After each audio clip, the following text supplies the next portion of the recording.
All right, Astros lose 7-0. Lance McCullers, one of the worst starts in postseason history for the Astros. 5 bombs, 5 different guys. The offense non-existent, though. Shut out by the Philadelphia Phillies. Philadelphia clearly helped by the rain delay. That's not an excuse. That's just a fact. When you change your starter as soon as the game is delayed and he goes in there and does what he does, it's very similar to the Yankees in Game 5 of the ALDS. They benefited from it. Baseball Spo, Adam Spillane, he actually forecasted this last week when he was on In the Loop. Philadelphia just benefited from that. And they ended up taking advantage of the situation, and they roughed up Lance McCullers, who I'm not even going to bury the lead. Lance McCullers should be done for the series. We shouldn't see Lance McCullers again till next year.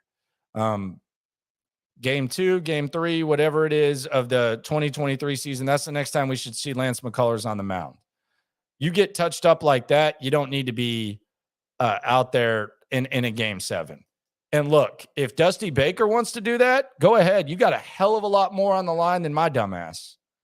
You got an entire baseball legacy, an entire one of the best baseball lives ever. If you feel comfortable handing the ball to Lance McCullers and, putting your, quote, legacy on the line, although you're a Hall of Famer no matter what, go for it. I wouldn't do it. I wouldn't effing do it. Wouldn't even think about it. But with all that said, the reason they're in this situation and the reason they're down 2-1 is because of Verlander. As bad as McCullers was today, like on paper, it's one of the worst starts ever. Verlander's is right up there. Because Lance didn't have a 5-run lead handed to him. Justin Verlander did. He wasted an offensive eruption in which you have a 5-run lead. And for the first time in 101, 102 starts, whatever it was, he pissed away a 5-run lead and took an L. That's why you're in this situation. So we can, and we will. And if you're new to the channel, go ahead and subscribe. Follow me on Twitter at Landry Locker, Instagram at Landry Locker as well. But if you're going to power rank the reasons why the Astros are in this situation, Justin Verlander wetting the bed is number 1. And then you can have a battle royal between whatever the hell else you want to have a battle royal between. It's that simple. Let's bring in my buddy Cody Stutz. Cody, should this be the end for Lance McCullers? Yeah, especially because he's going to sit there in the post game and he's going to say, "No, I wasn't tipping my pitches. I got beat. Well, if you got beat there, I mean, I don't want to see you out there in a Game 7 or something like that. No, if you're going to sit there and, I just got beat. Well, if those guys are going to beat you, I mean, Schwarber, like Harper hit a nuke shot. Like that was a no doubter. Schwarber hit the ball further than he did. It's like the 9-hole hitter took him deep. It's brutal. Lance is supposed to be the type of guy that thrives in this environment. Lance is supposed to be the type of guy with the stuff to take a crowd like this out of it, and then you scratch a couple across, and Lance starts dealing, and then you start feeling pretty good about that. And instead, he hangs them, they bang them, and he says, "Well, I wasn't tipping my pitches." Well, the internet and John Smoltz basically say you're tipping your pitches. And he says, "I'm not tipping." And is that like that's like, sometimes I think people say that and it's almost like, no big deal. That if you're tipping your pitches in this situation, that's as big of a deal as that's as big of a deal as hanging a curveball when you're tipping your pitches to this crew, they're going to hit home runs. Like, it's not like you're tipping your pitches and, these guys are going to turn singles into doubles. They're going to, turn a ground ball into a single. Like, this crew, when they know what's coming, they're putting it over the fence. That's what this Phillies lineup is built to do. They're built to hit yams. And Harper did it, and Schwarber did it. And that's all Rhys Hoskins could do. That's the only time he gets a hit is when he hits is a home run. And for this organization that basically won a World Series game because they knew Yu Darvish was tipping pitches, to not be able to adjust on the fly, that their guy tipping pitches, that's a horrible look for them. It's a horrible look for the guy that gets credit whenever the pitchers throw a good game. Like if Martin Maldonado, who gets credit no matter what, and the pitchers are badass, and Martin Maldonado gets over-romanticized credit no matter what. Vasquez has caught 22, and I'm gonna keep hammering this point home. Vasquez has caught 22 scoreless innings in the postseason, or he had up till a certain point. I think it might still be 22. I don't hear a damn thing about how good of a game he's calling. But anytime any pitcher does anything, even if he's done the same thing to Vasquez a short time before, I'm talking about Urquidy, who had a no-hitter through 5 when Vasquez was 2 days removed from getting traded and having to switch clubhouses to the Astros. Like, if Martin Maldonado is as good as Dusty says he is, and he's really not, the pitchers are what's good, then what shouldn't he be the one that sees that Lance McCullers is tipping pitches? Like, if Needle Dong 755 on Twitter can tell me that Lance is tipping pitches, and John Smoltz can say it, and the starting 9 on Barstool can put out a whole graphic of like the difference in pitches, why can't Martin Maldonado be the one to notice that? That's a good question. Where are the mound visits too?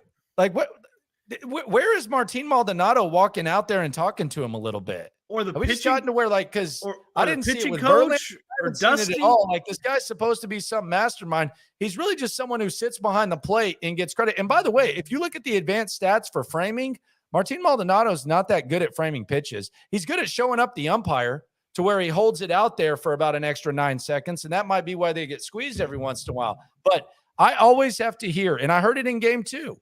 I heard it in game 2 after Valdez pitched his game. I heard Dusty say, well, Maldonado called a hell of a ball game. Okay, what did he do in game 1 and 3 then? Why is it that Christian Vasquez starts one game and he has the post-game interview right after? Yeah. Like, what are we doing?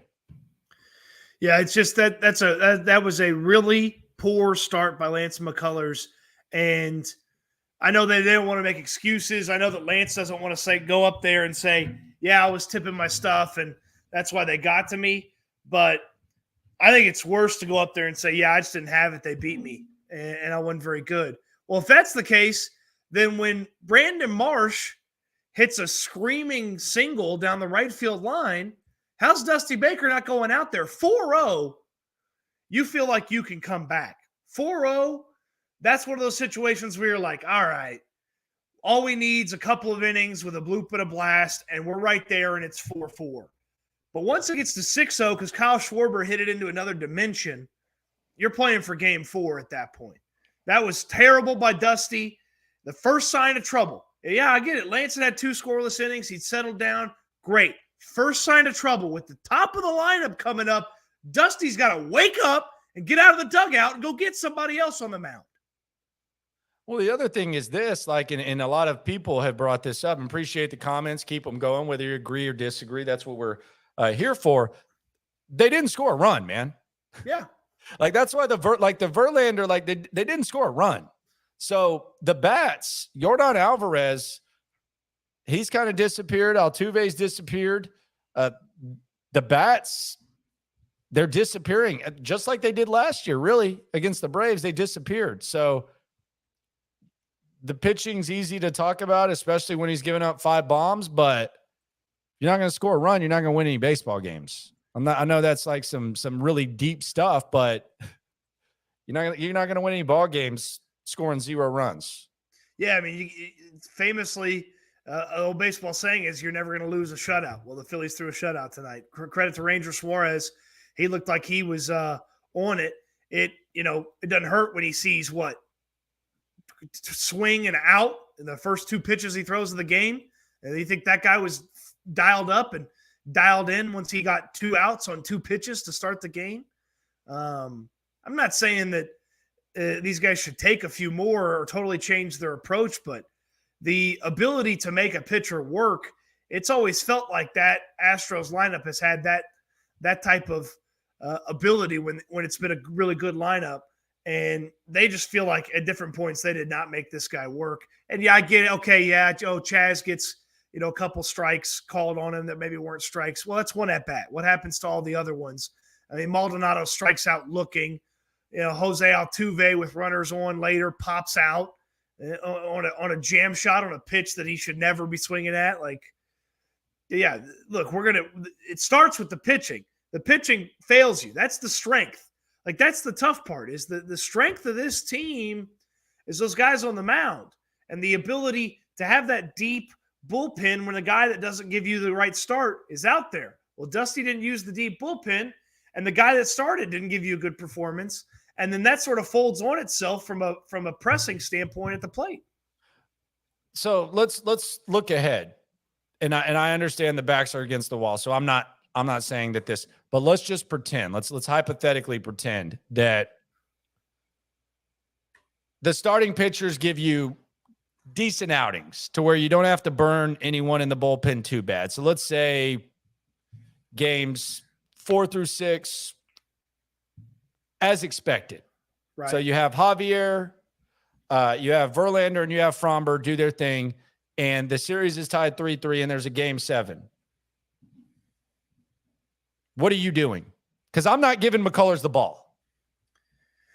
If Lance could, if it really is in that locker room, they know they can look at each other and they can sit down and watch Lance and say, yeah, he was tipping his pitches. Lance has a really good ERA at Minute Maid Park. He is way better at home. I will say that. Way better at home. Almost a full ERA point better this year at home than on the road. And it's going to be a very tough conversation. But I could see a scenario where he goes and the first sign of trouble, everyone's available after that, with the exception of whoever goes with the exception of whoever. I didn't ask. I didn't ask. Look, fence sitter. I thought you were sitting on a couch, not a fence. I didn't ask what you could see. I'm asking what you would do. I would start him and I'd have everybody ready as soon as he gets in trouble. Okay, so you're sending him back out there against this squad that just touched him up for a 5-piece. Yes, because if you get to game 7 and you're at home, he's one of the best. He has the best ERA in the history of Minute Maid Park. Yeah, I know, and it was even better this year. I think you had like a 1.5 ERA at home or something like that. What are you running out there? You're going to run Luis Garcia out there? Cha-cha. Yeah, JT Real Mewtwo would love that. He put it right over the fence again. I'm going cha-cha. Yeah, hey, it looked like Ryan Stanek was a pretty good matchup for Bryce Harper too. By the way, Dusty, I'm glad we put Luis Garcia in the other. We're going to get into that too. What? Jesus, I want a new manager of this team so bad, so damn bad. I want a new manager. What is going on with Stanek? Because it's really confusing to me how they go with Garcia in the 10th inning of game 1. Stanek comes in, he gets him out of the situation, and it was a high leverage situation because if another run scores, there's a big difference between a 1-run game and a 2-run game in the bottom of the final inning. And then today, he comes in when it's 7-0. He's throwing damn near 100 miles per hour to where John Smoltz is saying, "Whoo!" Like John Smoltz is like even impressed. And he makes Bryce Harper look dumber than Bryce Harper's looked the entire postseason. He struck out Real Mewtwo before that too. Like, what's up with Stanek? What is this sheet that they keep talking about? I don't care about the sheet. No, okay? But is it real? Is it a real sheet? Is there really a sheet that says that Cha-Cha Garcia makes more sense than Ryan Stanek in that situation? It's just this. It's one of those things where, yes, the book this or the stats this. How about the feel? How about the vibe? Okay, you know what feels good? 100 coming out of his hand, striking guys out. That's what best ERA in baseball out of the bullpen too might feel pretty decent. Yeah, like man. So you're already ready for a new manager. I want a new manager. Dusty let Verlander go out there and didn't have anybody ready in the pen in case JV got in trouble. That's one mistake. He goes to Garcia instead of Stanek because of some paper tells him an incremental statistical advantage, even though that's a perfect Stanek moment. And then we see tonight the guys that Stanek would have faced, he blew it past them in Philadelphia when the entire place is going nuts. That's number 2. And then the first sign of trouble for Lance tonight, nobody's up. And so what does Lance do? He gives up a bomb to Schwarber. BOX is asking, do y'all think the weather delay had any play in this loss? Yes. I mean, they started Suarez, and Suarez was great. And they weren't going to start him in the last game. So, yes, absolutely it had a hand in this game. Like, no doubt. I mean, just the fact, I mean, yes.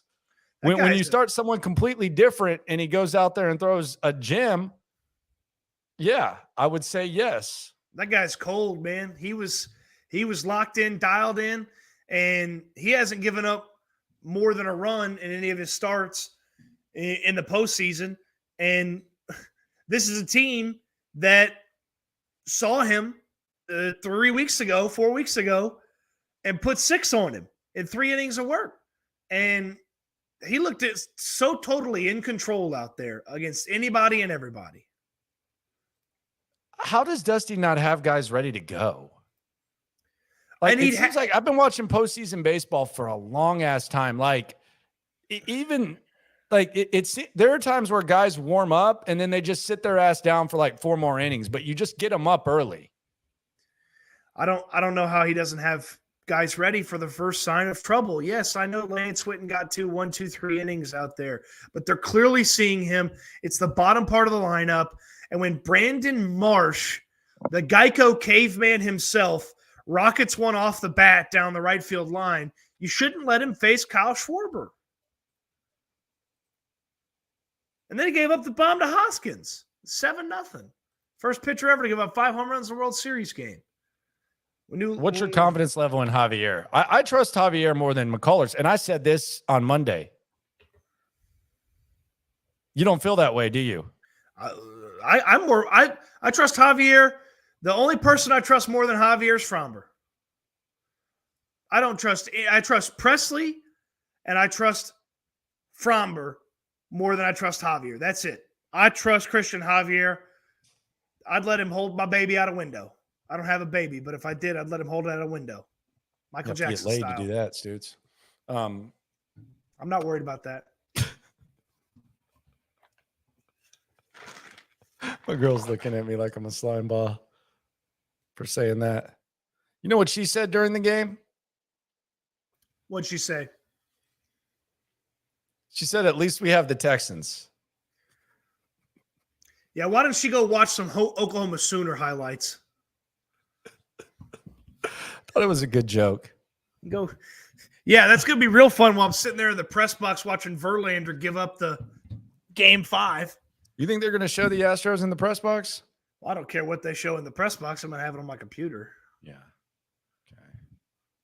Football. I mean, these two sports, hopefully it lines up perfectly. Hopefully I get Davis Mills confused at the line of scrimmage, needing to call a timeout, and then I get a couple of Verlander pitches, or maybe he gives up some home runs, and then I can just have all my Houston sports misery just all happen all at once. Man, because I think this is – I think you've said this a couple times about this series. Verlander really put them in a bad spot. Yeah. And now Justin Verlander, you were talking about Lance in Game 7. Okay, if it gets there, it gets there. But Justin Verlander is for sure pitching. Again, he's going out there. And you're either going out there down 3-1, you got to save your season, or you're going out there 2-2 with a chance to rip all the momentum out of Philadelphia and take it 3-2 back to Houston to finish that thing up with Framber on the mound. That's the situation Justin Verlander's walking into. Captain Stu brought this up, and I was about to bring it up too, so I appreciate the alley-oop, Stu. Wouldn't it suck for it to end on Thursday while the Texans lose 37-3? Yes, because I've said this, and I'm excited about it, not because like I enjoy the misery, but you know I'm married to this game, and we're married to this game, so we're in this together. That's what I say. That's what's on the description. Like, I'm going to cover the Texans. Like, there's some people who just do it optionally, so you know you're not going to go. I go to every Texans game. I go in the locker room after every game. I judge tailgates at every game. This is going to be the most depressing Texans game in history. You're going to have Amazon there. Al Michaels and Kirk Herbstreit are going to be roasting the Texans crowd. Brandon Cooks has stirred up all this drama, so he's giving them some dialogue. there's going to be probably less asses in seats than we've ever seen in the history of this franchise. And oh, by the way, a bad football team is facing the best team in the NFL right now. So it's going to be like one of the, it doesn't change like where they were before in the process, but it's going to be the most humbling visual moment in franchise history for the Houston Texans. And if Nick Caserio does figure it out and get the job done, it'll be the game we look back at and say, man, you remember that one? Man, you know how many Astros games you went to where there are like 8 people in the seats? Like, this is going to be that if it does happen. I thought about going through like the 2013 Astros roster and finding a Texans comparison for all the players on the Astros roster. Brandon Cooks could be Carlos Lee. I don't think he was on 2013, but how about that guy? Carlos Lee or Brandon Cooks? Brandon Cooks. I like El Caballo, so I just liked his whole. It wouldn't surprise me if Brandon Cooks showed up in Phillies gear tomorrow to practice, to walk through. I mean, you think he's going to be at practice? I mean, maybe he'll be at practice. I don't know. Walk through. I don't know. I guess not practice the day before. Although Chip Kelly used to practice the day before games. They can't end the series on Thursday, man. No, that's that's not even an option. You can't do that. Well, you got to Nola already in this series. And you have the type of lineup that should take advantage of a guy like Nola. He doesn't throw really, really hard. He's a solid pitcher. He's crafty, but he doesn't throw really hard, so he's not blowing it by your guys. So you should put some contact on Nola. And your guy should be much better than Lance McCullers and should be much better than Verlander was in his start and Christian Javier. And then it's really about matching wits when those two starters are out. When can you get the Phillies bullpen? When can you force them? Because you got to think, too, they're going bullpen day the next day. So they're going Syndergaard or Gibson and then bullpen arms. So if you can get into the bullpen for Philadelphia tomorrow, then you've got a good chance to weaken their chances of winning on Thursday, as long as your pitching takes care of the way they should be taking care of things. Yeah, this ain't ending in 5. I'll say that. This ain't ending in 5. Can't happen. Can't happen, won't happen. Please. Would you like the nerdy stats here? And I think sure. I think Verducci talked about it with Harper after the game. 65% of the teams that win Game 3 after a Game 1-2 split win the series. 6 of the last 9 that have won Game 3 lose the series after a 1-2 split. Right, so hold on, say that again. 65% of teams that win Game 3 after a 1-2 split win the series. But 6 of the last 9 who've won Game 3 after a 1-2 split have lost the series. So overall history against the Astros, recent history on the Astros side. 6 of the last 9 winners have 6 of the last 9 Game 3 winners after a split have lost the series. From Verducci. So that first part was from Verducci, 65% of people that win Game 3 after a split. The other one is from the Ace of Spader on Twitter. Okay, there we go. Shout out to him. Best of luck to him, man. That I was talking about this earlier. The good thing about baseball is that when you lose a football game, you got that foot in your ass for probably 5-6 days, depending on how long it takes you to get over it. Usually you can just sit there and watch a college football game and, get a sleep in and then enjoy your NFL Sunday. Baseball, it's gone. You have that foot in your ass maybe when you go to bed and then you wake up. It's all good. Well, Smoltz said something at the end of the game, and I was kind of like, what is he talking about? Then I really let it kind of sink in and sit in with me.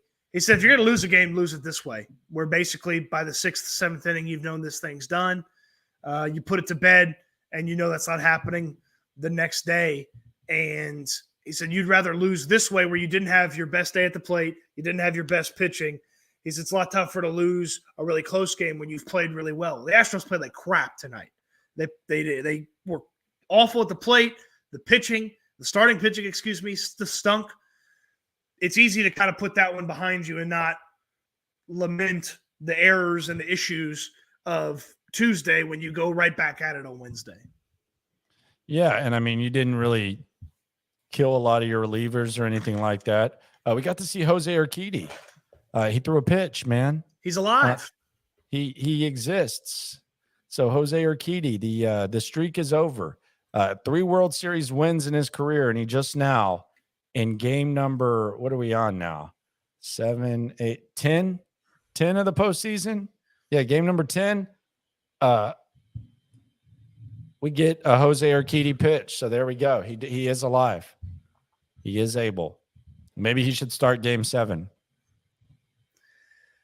Man, game 7's going to be weird if it gets there. If you're the Astros, you got to do everything you can to make sure this thing doesn't get to 7. Now that requires you to win. That requires you to win the next few in a row. You're certainly capable of doing that. You have the talent to do that. You're the better baseball team on paper. But through 3 games, you haven't been the better baseball team. You've been the better baseball team for 1 game. Just got to get out of Philly, man. Just got to get out of Philly.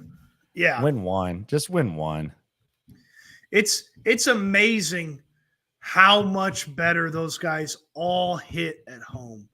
Dude, that place is nuts. It is. That's the one thing. It's freaking nuts there. Those people are crazy. It is bananas how much better all those guys. Like Fox threw the stats up in the postgame show. Harper and Schwarber and I think it's Castellanos are all hitting like Schwarber's hitting like Castellanos hitting like over 300 at home, and then Harper's hitting 400 at home.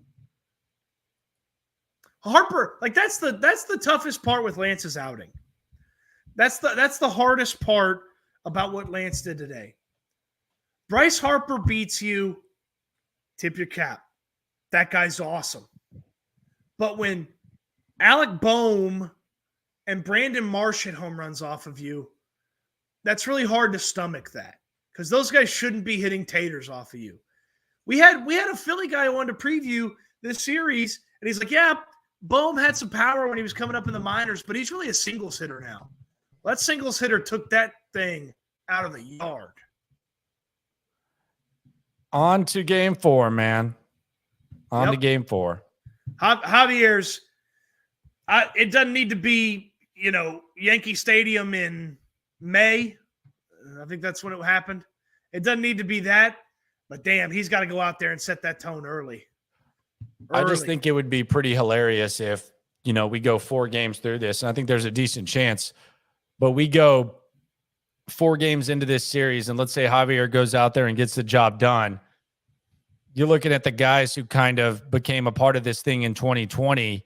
They're the ones that carried their weight, and 2 of the World Series heroes from 2017 are the ones that completely wet the bed. I think that would be, that would be another salute. I feel like I find myself tipping my cap to Jeff Luhnow every time I watch the Astros, but that's one era to the next era. And those 2 guys picking up the weight for the other 2 would just be, it would be wild. And hopefully it happens. And then hopefully Justin Verlander Thursday night as the Houston Texans take on the Philadelphia Eagles. Should be fun. Man, it's either going to be 3-1 or 2-2 when Verlander takes the mound. 3-1 to save your season or 2-2 to take a stranglehold of this series. Because I just told you earlier, I trust Framber more than anybody else on the mound right now. So if you had a 3-2 lead and Framber's going in game 6 and they got to pitch injured Zach Wheeler, you feel great about that. But that would require Justin Verlander to take care of business. He's had 2 solid outings after 2 poor World Series games. 2006, he went 6 innings, 3-run baseball. In 2019, he went 5 innings of 3-run baseball. If your offense turns up, you can live with that. It's not great. You'd love for Cy Verlander to show up. I don't know if that guy exists when it comes to World Series time, though. Yes, sir. All right, man. I'll holler at you. I'm going to get some rest. Still got the foot in the butt a little bit, but I feel pretty good. Rest up. All right, man. See ya. Later. Appreciate you.